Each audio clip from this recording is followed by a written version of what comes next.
RJA to click the bell icon so you get notified when a new video gets uploaded. Don't miss out on our dynamite lineup.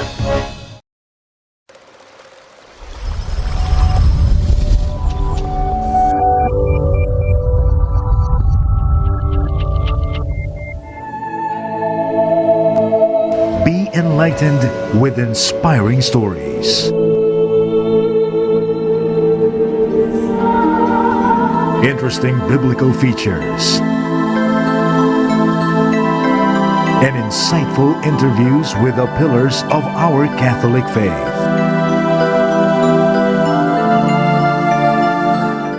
Power to Unite with Elvira.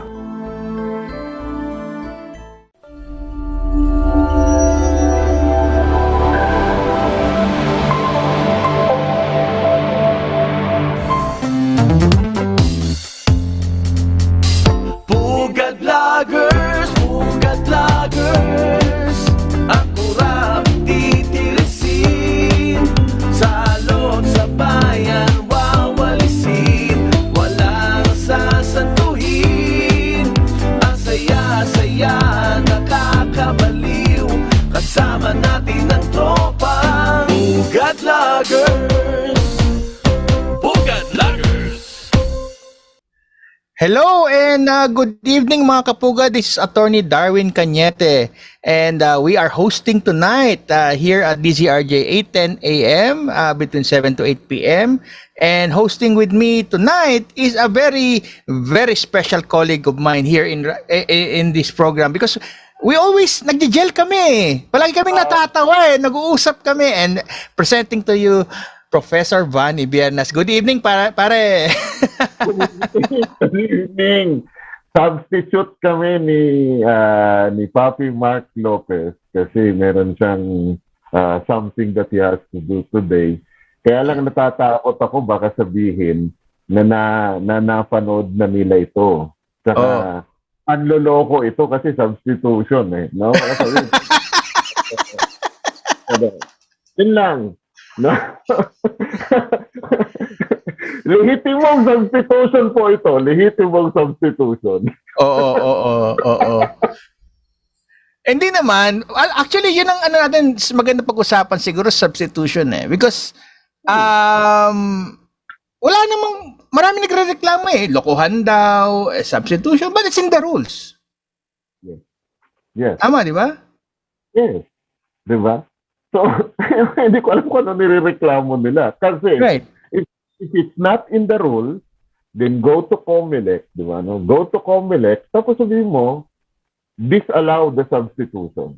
Di ba? No? Kaso, nasa reglamento So, paano nila gagawin yun? Right. Prof, can you increase your volume? Hindi ka masyado narinig yata on this end. Talaga? Oo. Okay. Right. Yeah. Naka-max volume na ako. Okay. Yung substitution, this has happened before, if you recall. Yes, it has. Di ba? Hindi lang naman si President Duterte gumawa niyan even before. Talaga. Hindi ako familiar kasi ang most prominent example na alam ko is si President Duterte, no? Pero I also understand, although I cannot name examples right now, pero alam ko na substitution happen a lot of times at the local level. I remember an example. Yes. Alam ko, if memory serves,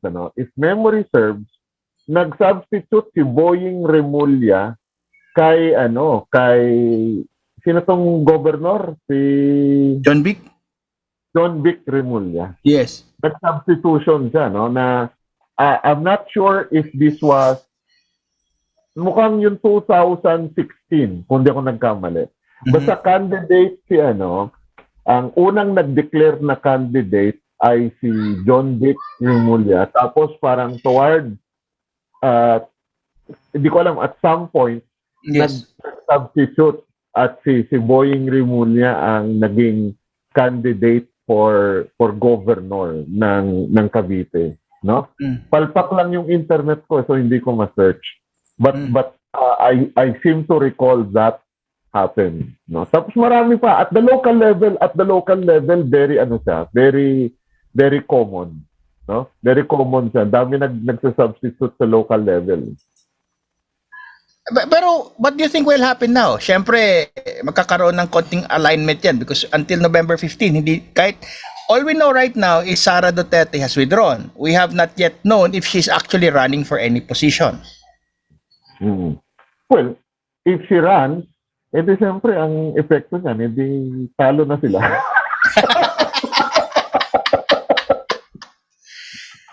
So basically, 2022 will not be an election, it will be a coronation. Oo. Yeah, you just...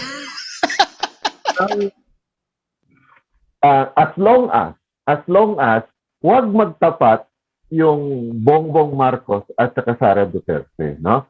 If the two run for different positions, game over. Diba? Game over yan. Tingin ko. Yes. Kasi pag naging Sara will run for president, it would be unfair for me. The way I see it, it would be unfair for Bongbong because before he ran, kinonsulta niya si Sara, tatakbo ka ba? Sabi ni Sara, hindi. And that's why he declared for president. Kaya nga. And then, maraming public pronouncement si Sara, she will not be gunning for the presidency. Yeah. Well, ako hindi ko nga maraming gustong mag-speculate dyan pero ako I'm just going to wait. Basta ako ang ko din dyan is basta wag magtapat yung dalawa. No? I don't really care. I don't really care kung ano yung positioning. I don't really care if it's BBM for president and Sara Duterte for vice president or Sara Duterte for president, BBM for vice president. I don't really care. Basta wag lang magtapat yung dalawa. I think game over na agad yan. No? And if ever magtandem yung dalawa, BBM, the son of the former president, the late president, Ferdinand E. Marcos, sinatawag nilang diktador. And then you have Sara Duterte, the daughter of the incumbent president. What do we expect from children of former presidents historically? Well, advantage kasi yan Advantage talaga kasi ganito yan in a system like ours, no?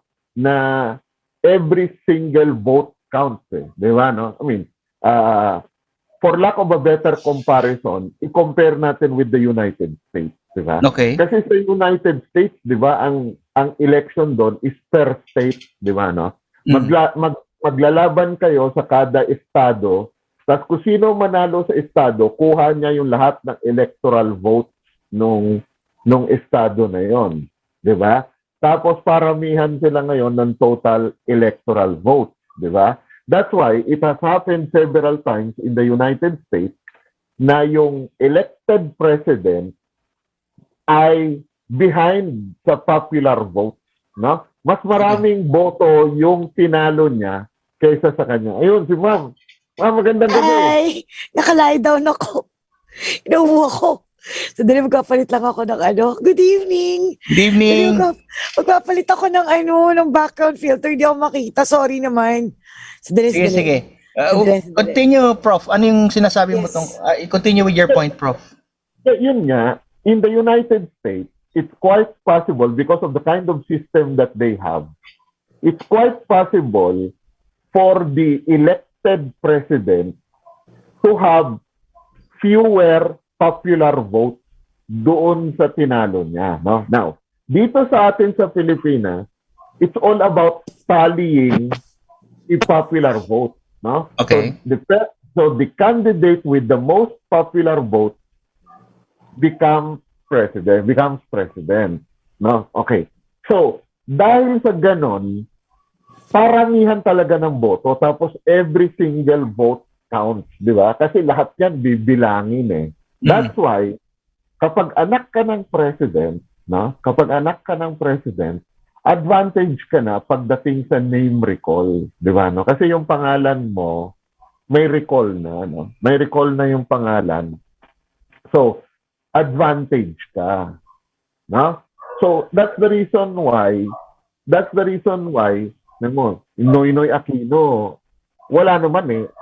Napaka-uneventful naman ng stint niya in the Senate before becoming president. Yes. Even as far back as Congress, he had unremarkable term. Correct. But the mere fact na anak siya ni Cory Aquino, nagkaroon siya ng advantage because of name recall. No? Si GMA, no? Si GMA, not as president, but as senator, no? But as senator, nung unang kumandidato ko si GMA as senator 1992, doon nga di ba? Gloria Macapagal nga yung pangalan niya during the... Yeah, right, correct. Hindi niya ginamit yung kanyang married name, Arroyo. Yeah. Diba?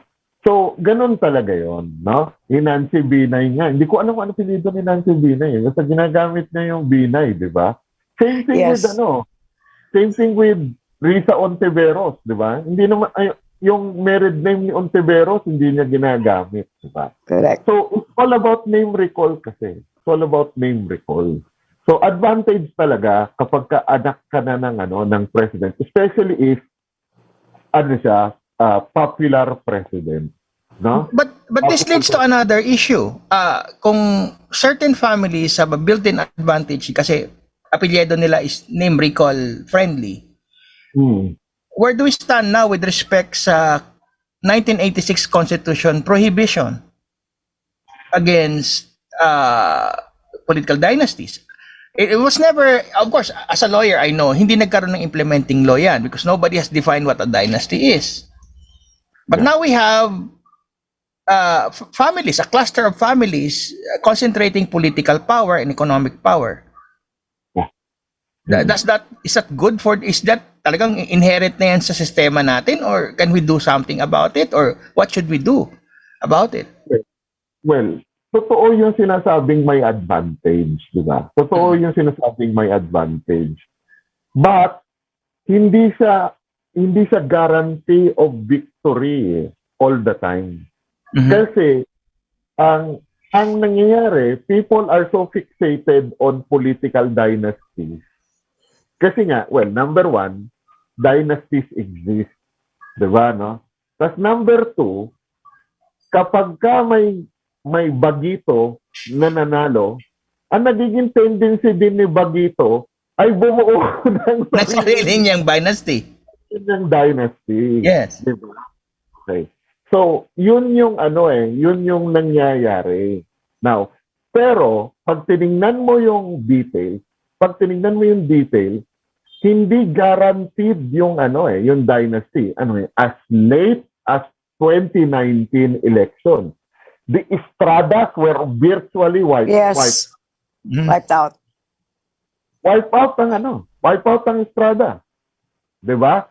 Yung magkapatid na si Jinggoy at si JV talo sa Senado. Half siblings. For the record, half siblings at hindi sila magkasundo. Technically, oo. Sabi ko na yun sasabihin ni Darwin. Di ba? Si Erap mismo natalo.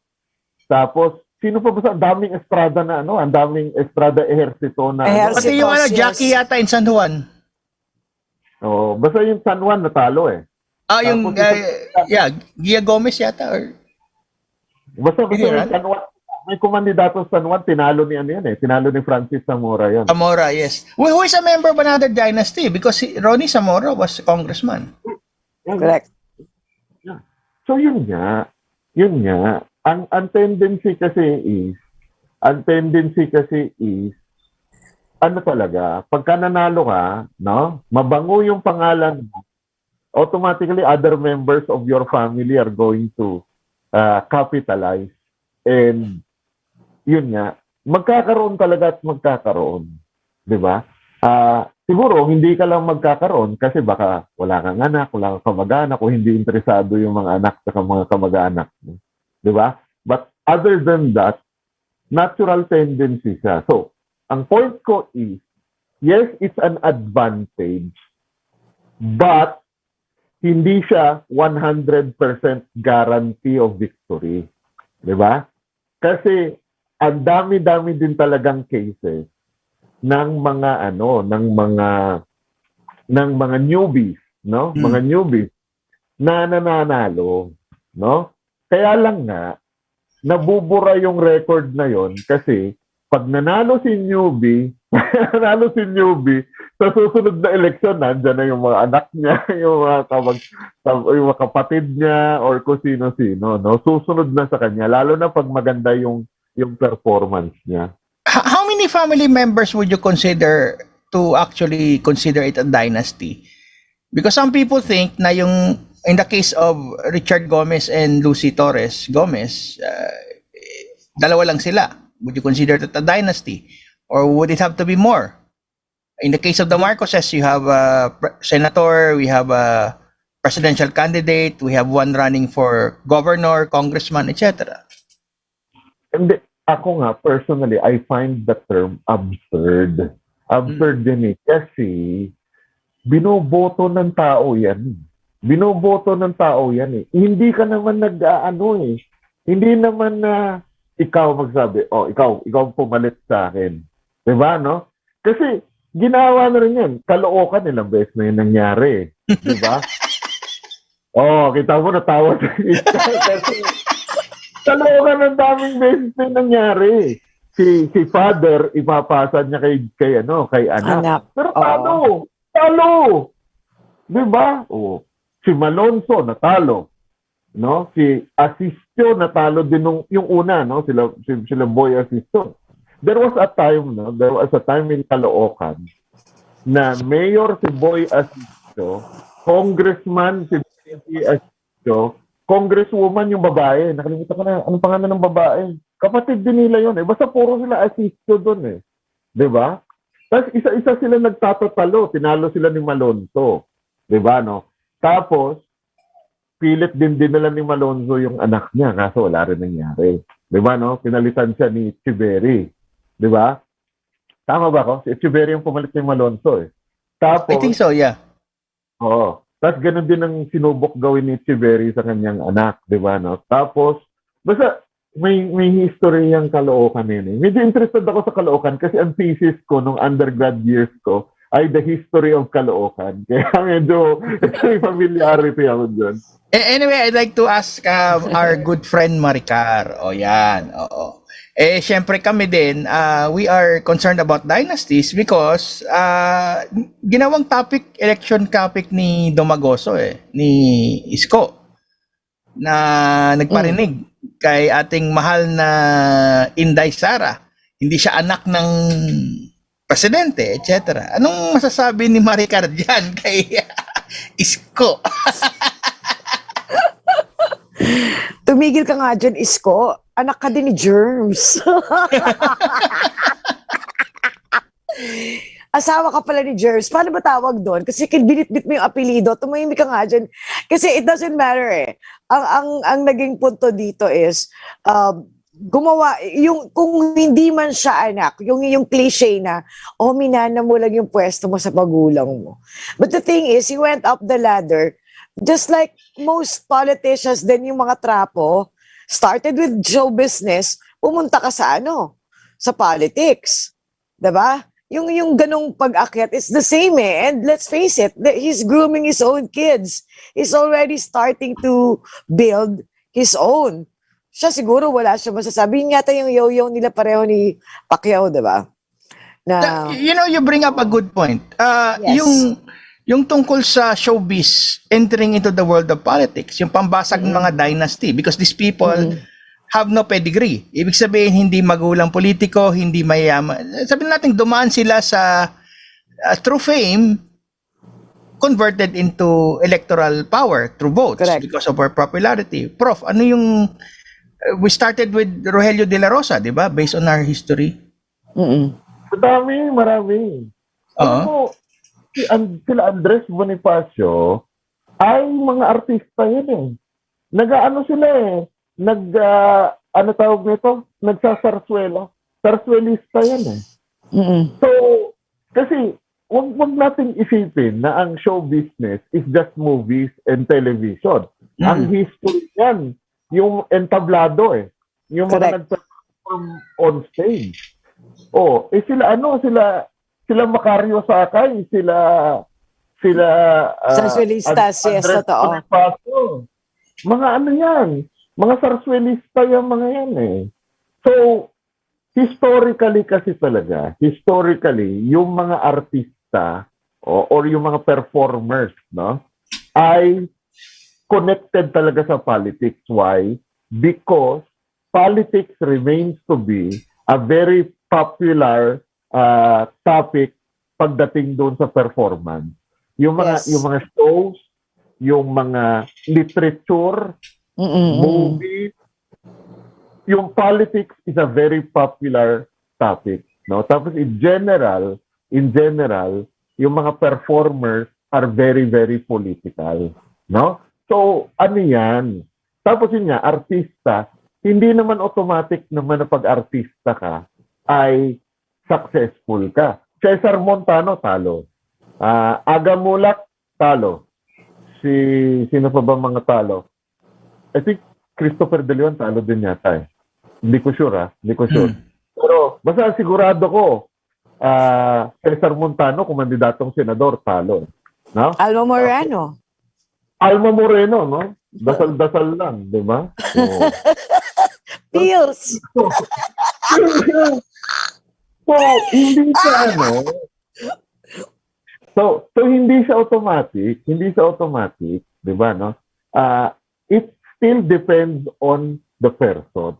Di ba, no? Kasi may dynasty na successful, yes, pero may dynasty na sinusuka din ng tao. Correct. May artista na successful yung transition niya from show business to politics, pero may mga artista din na kahit na Amay Bisaya, parating talo yan. Oh yes, I remember yung mga unang araw ng post-EDSA, Amay Bisaya was leading always this crowd at hindi alam kung Luneta or Welcome Rotonda or dito sa Circle, no? Always gathering this crowd asking to the return of Apo Lakay. So, tapay na lang siya ngayon ng tropical hot dito sa may Quezon Avenue. Pero political yan. Very political sila lahat. Di ba? No? I think even pati nga si Res Cortez nag-ambition din magpolitika. Di ba? Yeah, I did. Yes. Marami pa. Hindi guarantee. Di ba nga dati si Jim Paredes gustong tumakbo na senator. Yun, no? Kita mo. Pinalutang din niya yun, di ba? You know. Pero how high, based on our history, ang the highest position ever gotten by a artist, showbiz or personality is senator. May umabot, wala namang umabot dito sa vice Pilipinas. Sa US kasi sa Pilipinas. Diba? Oo. Highest is vice president. That's if we consider Noli de Castro, ha? Si Era pala. Sorry, my mistake. Umabot sa presidency Erap, but Erap is also, 'di ba? Hindi naman din uniquely showbiz siya. He came from a prominent political family. Ejercitos. Ganun naman talaga eh. Katulad ka na sinabi ko, ang politics and show business are married. Mag-asawa ang politika at saka ang show business. So, hindi siya kagulat-gulat. Hindi siya kagulat-gulat na yung mga artista ay nagta-transition sa politika. Pero anong selling point ng artista? I mean, as a people, are we conditioned to always be attracted to people of fame and name recall? Tanong natin kay Cheese saka kay Heart. Di ba? Is it something with our people or is it something, I mean, talagang na-condition na tayo na pagsikat, whether it's family or showbiz, yun talaga ang choice natin? May nakausap ako dating lawyer tungkol dyan. Ang sinabi sa akin, kasimple-simple, ang mga Pilipino, pag nakita sa TV yung isang tao, ang tingin na nila sikat. That's why, di ba, kahit nasusunog yung bahay, kumakaway ang mga Pilipino sa television pag natamaan ng camera. Ganun na, di ba? So, feeling nila sikat na sila. And that is actually the basis for Filipinos to vote for people that they see on TV. Whether it be newscaster, artista, singer, it doesn't matter. Basta na sa television niya, sikat yan. Pero depende pa rin sa maraming factors, diba, no? Depende pa rin sa maraming factors. Number one, itong hindi parati binabanggit pagdating dyan Ang number one factor, if you ask me, the number one factor is not your popularity Number one factor is gaano ba kalakas yung kalaban mo? Gaano kalakas yung kalaban mo? Yes, diba, of course. No? Kasi kahit ikaw ay artista, at sobrang sikat na artista, kung pader yung babanggain mo. Okay, who is the most famous celebrity right now? Sino ba? Sabihin natin. No idea. Siguro, if I venture to kasi celebrity. Vice Ganda, sabihin natin. Vice Ganda, sikat na sikat. Sige, pasok natin doon. Vice Ganda. Let's concede. Sa tingin mo ba pag nilabanan ni Vice Ganda si Sara Duterte, mananalo si Vice Ganda? No. No, not a chance. See? So, ang number one factor dyan is ang kalaban mo. That's why yung artista, kapag medyo mahina yung kalaban niya, pag medyo mahina yung kalaban niya, very strong yung chance niya. Diba, no? Kasi ang gagawin lang nung artista is i-channel niya lang yung dissatisfaction ng mga tao with yung opponent niya. Diba, no? Okay, that's number one. Number two, no? I don't know right now, I don't know right now. Pero nung unang panahon kasi, parang before the advent of before the advent of pirated CDs, alam mo yan, o saka yung ang laki kumita ng artista Laki kumita ng artista.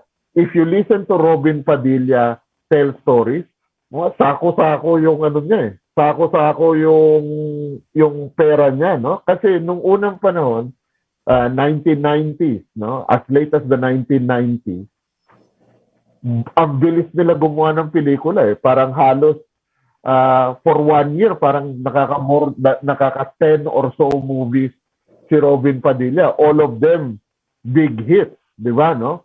So, madami kang pera. Pag marami kang pera ngayon, tignan mo si Pacquiao, ang maraming pera, namimigay ka, no? Namimigay ka. Tumutulong ka sa mga tao. Now, people remember that kasi tatanungin nila ang sarili nila.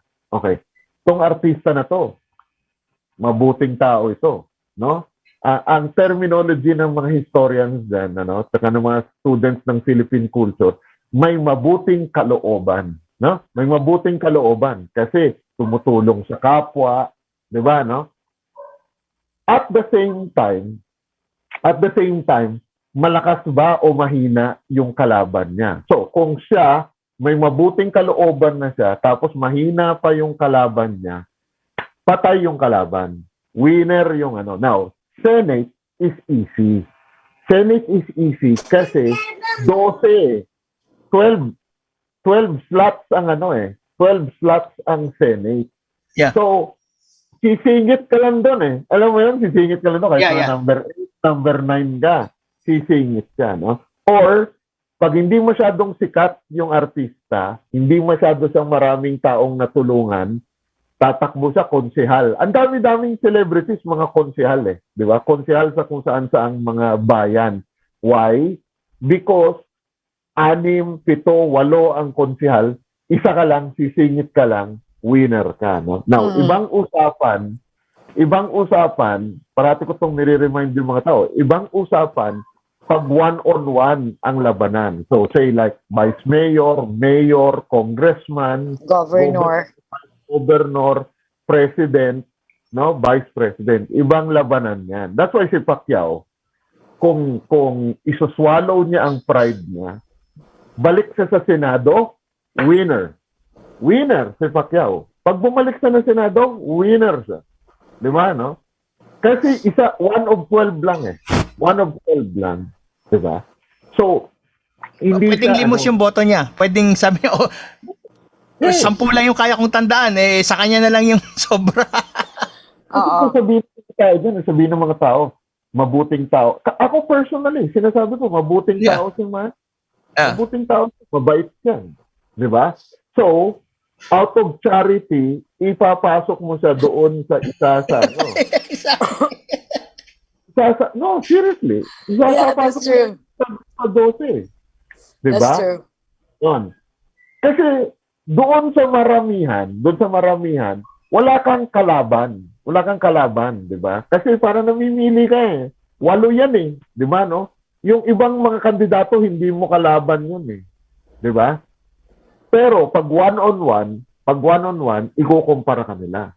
Pacquiao ba iboboto ko na mabait na tao, etc., etc., o Bongbong Marcos ba, no? Na Bongbong Marcos, kitang-kita mo naman, di ba? The way he speaks, tapos yung performance niya sa may Ilocos and things like that, di ba, no?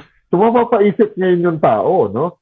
Sapat ba yung kabutihang loob ni Manny Pacquiao na wala siyang performance? Manny, no? I love the guy. Absent nga Wala talagang performance. So, itatapat mo dun sa ganon, nag-iiba yung dynamic. Di ba? So, it's not as simple as artista to, panalo. No. Maraming ibang circumstances. No? Maraming ibang circumstances. That's why, yung mga artista, for example, ganito ang ginagawa nila. Hinihintay nila na yung incumbent ay paalis. Mag-term out. Kaya, true. Bago sila tatakbo kasi wala sa kanila attention. Oo, tsaka kasi free for all yun In general, free for all. Kasi ang hirap talunin ng incumbent Correct. Ang hirap talunin ng incumbent. So, free for all. So that's why nakakasinis sila. So fame is one factor yun. Fame is one factor, but it is not the only factor. Yes. It's not the only factor. I remember kasi looking through a thread, no, that was analyzing the way Serge Osmeña was running a campaign. Bini-break down yung kanyang process of promoting a candidate into 3. Awareness, acceptance, conversion. Correct. Awareness, ibig sabihin, makikilala mo yung tao, pangalan, putok. Good or bad. Correct. Okay? So, acceptance is tatanggapin mo yung qualities ng kandidato. Correct. And the third process to get him elected is that the acceptance becomes votes. Correct. Ang question ko dito is the process of marketing a celebrity substantially different kung ikaw ay member ng isang prominent family, political family, for example, yung may apelyedong putok dahil pamilya mo has been in the business? Or is it easier kung celebrity dahil kilala na sila? Well, depende sa circumstances Depende sa circumstances, di ba? Okay. If it's a national position, lamang yung celebrity. Kasi ang celebrity is national. Di ba? Okay. Ang awareness ng tao, Malakas. National siya So halimbawa, Vice Ganda versus Pulong Duterte.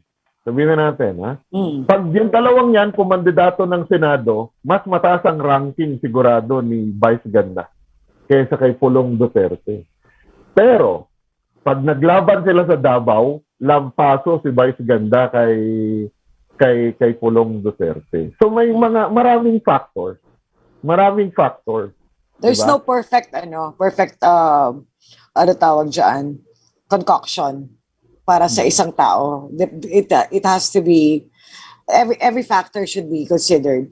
Tama din. Katulad nung hindi ko naman pinaglalaban na yung popularity is very, very prominent sa utak ng mga tao for them to think that pang-posisyon sa gobyerno. Papi, ilang tao na nagsabi sa'yo, Papi Darwin, na tumakbo ka sa Senado dahil lang nakikita ka nila dito sa show sa ating program, nakikita nila sa wall, tingin nila ikaw popular. How many times have they told you na tumakbo ka ng senador? Marami na. ikaw din, Prof, I'm pretty sure, sasabihan ka na rin yan, tumakbo ka. Ako ilang beses na rin. I'm pretty certain din, katarantaduhan at kalokohan lang yung pagsabi nila. But they do, because of, how they believe what we say, they adhere to what we tell them, and they think that we are right, or at least we echo on them. They actually want us to be in the Senate. Pero for some reason, yung question sa akin bakit lagi Senate? Bakit lagi Senado? Doon ako natatawa, yung part na yon. Explain mo nga, Prof, bakit lagi Senado pinagbabatuhan ng sikat? Well, siguro kasi iniisip nila, hindi. I think more than sikat, I think kapag ikaw marami kang idea, no? Feeling nila, Senado ka. Kasi parang yung ginagawa ng mga tao kasi sa Senado ay daldal ng daldal eh. So pag ganito, daldal tayo ng daldal, Senado. Senado. Wawa naman ng Senate, ang ano sa kanilang mga tao. That's number one. And number two, hindi kasi nila alam kung tiga saan tayo eh, no? I mean, of course, fiscal alam nila kasi kalookan, di ba, no? Pero that's why hindi sila magsasuggest na mag-run ka for local. Kasi hindi nila alam eh. Hindi nila alam yung information. Di ba, no? So, ang pinakamababa na national level position is the Senate. That's why, pagka ganon, parating Senate ang tingin nila. Or party list. Yeah. Di ba? So, ganon yung psyche nila. Di ba, no? Pero, tama ka, ma'am eh. Sila at saka tayo, alam naman natin pare-parehas na kung mangyari yun eh, siguradong talo. Exactly. Diba? Totoo yun. Pero what does that say about the quality of our national officials who either are just elected because yung apelyido nila is sikat, they belong to political families, or galing sila sa showbiz? What does that say about the quality of the laws that will be passed and the quality of checks and balances? Kasi Senate is largely a national constituency. Ako ba? Oh. Yeah, either. Kahit sa inyo. Sa tingin nyo? Hindi, kasi ganito yan. Ang problema kasi is, itong mga national politicians natin, because they are national politicians, under the microscope sila. So, lahat ng lahat ng kilos nila, nakikita ng taong bayan. Now, worse, kapag hindi mo sila nakikita, kasi absentee sila eh. Di ba? No? Di mas malala yun. Now, kapag ka ganon, in general, there will always be people who are not happy with you. Di ba, no? So, halimbawa, si Pacquiao, di ba? Pinag-usapan niya yung usapin ng gender, di ba? Pinag-usapan niya yung gender. Yung sinabi niya, tinawag niya yung mga LGBTQ as worse than animals. Tinawag niyang hayop. Or parang hayop or something to that effect. Yes. So, from yung perspective ng kanyang religious group or people na, alam mo yun, in fairness, may mga taong ganyan mag-isip eh. May mga taong ganyan mag-isip. So, lahat ng mga ganon mag-isip, palakpakan kay Pacquiao yun. Tama ka, Manny. Di ba, no? But at the same time, meron din naman na parang tipong galit kay Manny, di ba, no? For saying that. So, if you're a national level politician, very rarely does it happen na everybody likes you. Di ba? No? In general, parati yan eh. Some people like you, some people don't like you. Ganun talaga yan, generally, kapag ka national politician. Yes. So, that's why, yung mga tao, gusto nila, alam mo, walang kwenta yung mga nakaupo na yan eh. Palitan na lang natin, dapat ganito nakaupo doon. Di ba, no? Ganun yung default thinking. Why? Sinasabi nila yan, halimbawa, in response to a particular issue. So, may particular issue, no? Tapos nagsalita si isang senador, ganito, ganyan. Galit na naman yung tao kasi hindi niya nagustuhan yung opinion. So, sinabi, niya, we need new faces in the Senate. Na, However, hardly the issue though. Kasi pag titignan mo lahat ng mga senators natin, kadalasan talagang termers. Tigtatatlo pa nga. You know, they repeat, even if they hated, the public hated what they said, nananalo pa rin next election, nananalo pa rin sa susunod. Nakakatatlong terms sila. And that's, you know, you would question then, anong klase din yung mga botante? Even if they did not like these things, what these people said, hindi nila nagustuhan yung cases, yung issues, yung lahat. At yung viewpoint ng particular politician, iboboto pa rin eh. Kasi yun yung kilalang pangalan. Nandun pa rin tayo sa popularity. Kasi kahit na, ito pa yung nakakatawa, most of the time, pag nakita, sino ba yan? Hindi naman niya kilala. Ba't ko iboboto yan? So hindi yan problema ng voters, ma'am. Problema yan ng mga new blood. Kasi, dapat alam mo na yan eh, bago ka sumabak, dapat alam mo na ganyan ang kalakaran. Yes, the popularity, oo. So dapat bago ka tumalon, ano? Bago mo ihagis yung sombrero, throw your hat into the ring, dapat may solusyon ka na doon sa problem na yon ng popularity. 'Di ba? Kasi ganito yan eh. Hindi ko masisisi yung botante. Kasi how can people vote for you if they don't know you? Yan. Yan ang question eh. Halimbawa, ako na, no? I'll give myself as an example. No? Ako, tingin ko, mas magaling ako dito sa mga to. Mas marami akong alam, honest ako, etc. Di ba, no? I'm a perfect candidate. Okay. But how can people vote for me if they don't know me? Diba? So, yun. So, dapat, bago ako kumandidato, may solusyon na ako doon sa problema na yon. Diba? Kasi kung wala akong solusyon doon sa problema na yon, waste of time na kumandidato ako, even if a great candidate. Right. Kasi I'm seeing the problem with the candidacy of Leo D. Guzman. He is one of the candidates in terms of how many people actually heard of this guy, aside from the fact na mini-mention sa Twitter. But he is an issue-based platform candidate, although ang leanings niya is something I disagree with. He is I would probably say a socialist, no? I don't want to label him if he does not label himself. Pero nobody has heard of him. People just say, oh, tumakbo to. Pero, we are at this. How do we get through the gatekeepers of media? Kasi, pag hindi ka na may mention sa media, hindi ka kilala ngayon eh. That's how powerful they are eh. How do we solve that? Social media? Well, tanungin nila si Rodrigo Duterte. Because Rodrigo Duterte was able to solve that problem. Now, hindi, pero nung time na yun kasi nadagdagan na, sugsugan talaga, napakadami ng media na naging curious. They were practically trying to make a mockery out of it, being Bisaya and everything. They made a completely, big mistake in doing that. They tried to mock him, and yet, iba yung nangyari eh. So, hindi na nila gagawin ngayon ulit yun, no? Kasi talagang namala sila eh.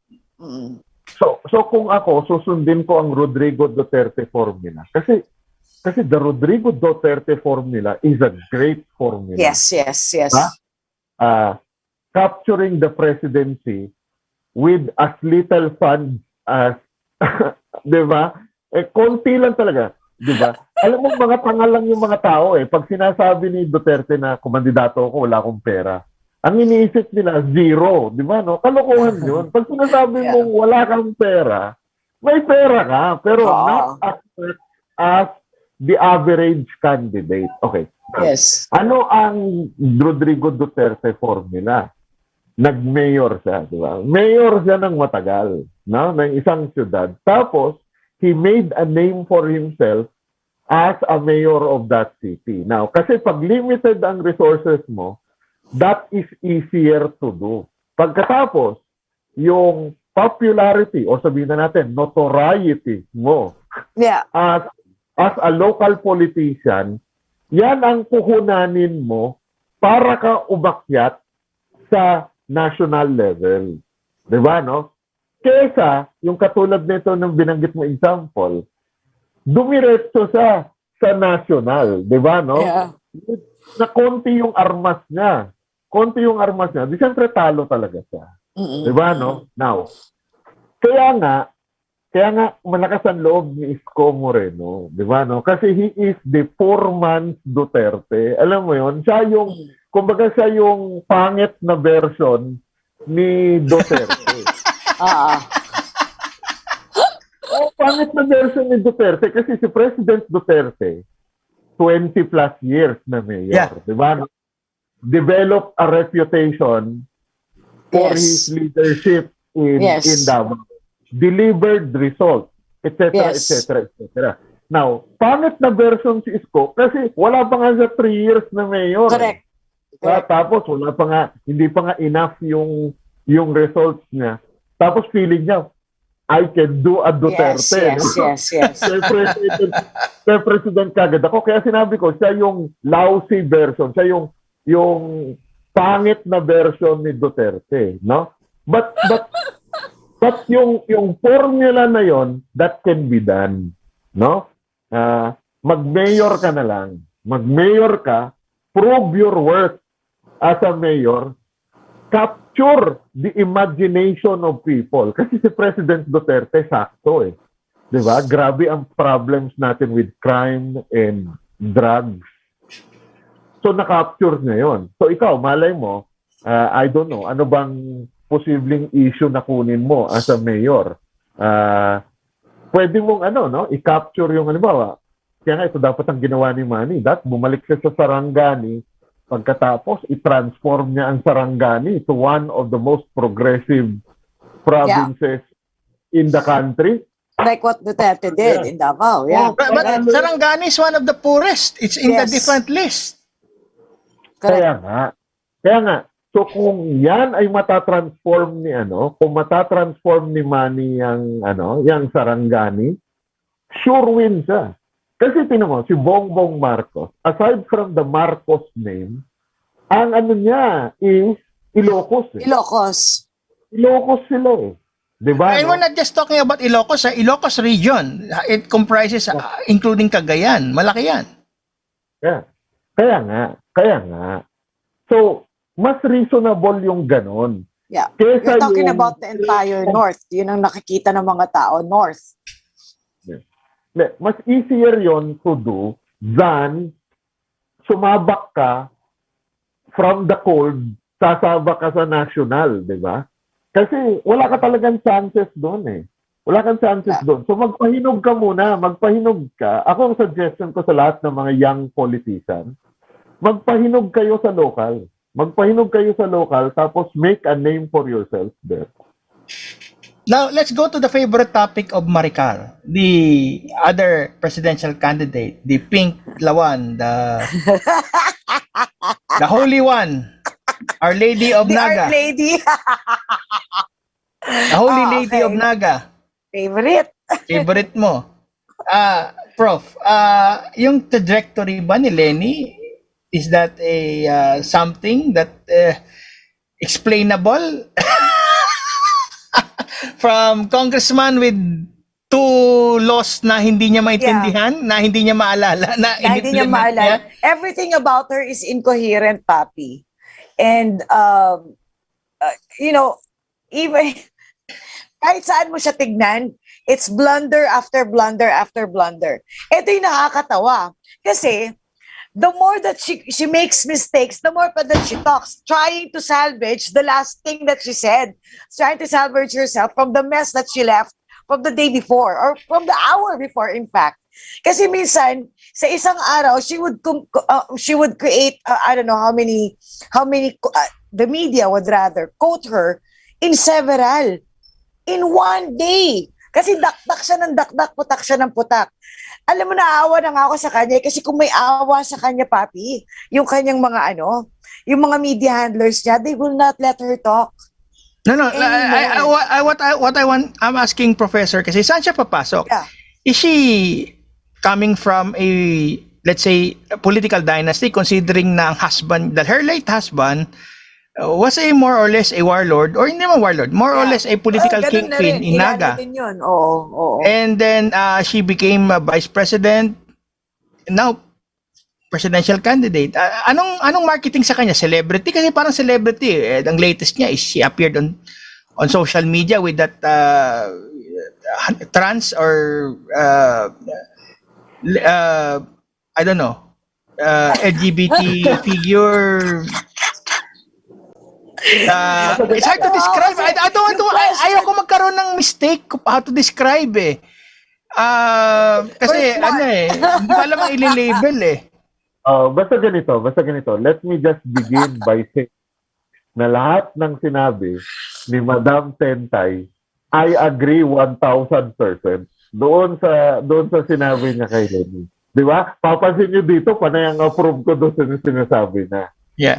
I agree with everything that you said. Okay, now, paano natin i-explain si Lenny Robredo? Very simple Very simple, no? Si Lenny Robredo is an accident. Lenny Robredo is an accident. Diba? And their career is a road kill. Saan yung truck? Kakamayan ko yung driver. She's an accident and her political career is a roadkill. I love it. Kasi tignan mo, yung niya, yung pagiging congresswoman niya is a product of the death of her husband. Di ba? No? Namatay yung husband niya, so nag-necropolitics siya para makuha yung Congress. No? Okay. Now, hindi naman talaga siya destined for the vice presidency, di ba? Si Grace po talaga ang gusto nila noon na maging katandem ni Mar, di ba? Mar and Grace talaga yung yung power combination. Kaya lang nag-ambition din si Grace, di ba, no? With the support of Danding Coangcos money, di ba, no? Nabasag yung dilaw combination. Yes. Oh. So, napilitan sila ngayon na kunin si Lenny Robredo kasi that's how shallow yung bench nila, di ba? That's how shallow. Wala na sila. After Grace po, wala na silang option. Correct. Di ba? Wala na talaga silang option. Di ba? So, ganoon. Kasi makikita mo rin naman sa 2019, tignan mo yung lineup nila, di ba? Basura talaga yun. So, tapos titignan mo, no, seriously. Oh, yeah. Seriously. Agree. Tignan mo yung lineup nila, wala ko.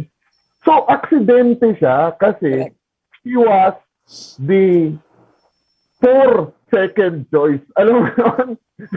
First si Grace po, ayaw ni Grace po, wala na sila, no?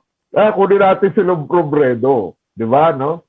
Pero, a miracle called Smartmatic happened. Di ba, no? Kaya siya naging vice president. Di ba? Tapos, tawag nito, siyempre binuhusan din kasi talaga nila ng pera. Yes. Grabe yung pera, no? Bumaha talaga ng pera. Tapos, yun ang good thing kasi, ang good thing kasi doon is you have unlimited money, di ba, no? Tapos, blank canvas si Lenny Robredo. Di ba? Blank canvas siya. Wala siyang... So, kung ano yung kwento nila na gagawin nila sa 2016, yun na yun. Oo, wala eh. Kung sino yung kinreate nila in 2016, that would be her.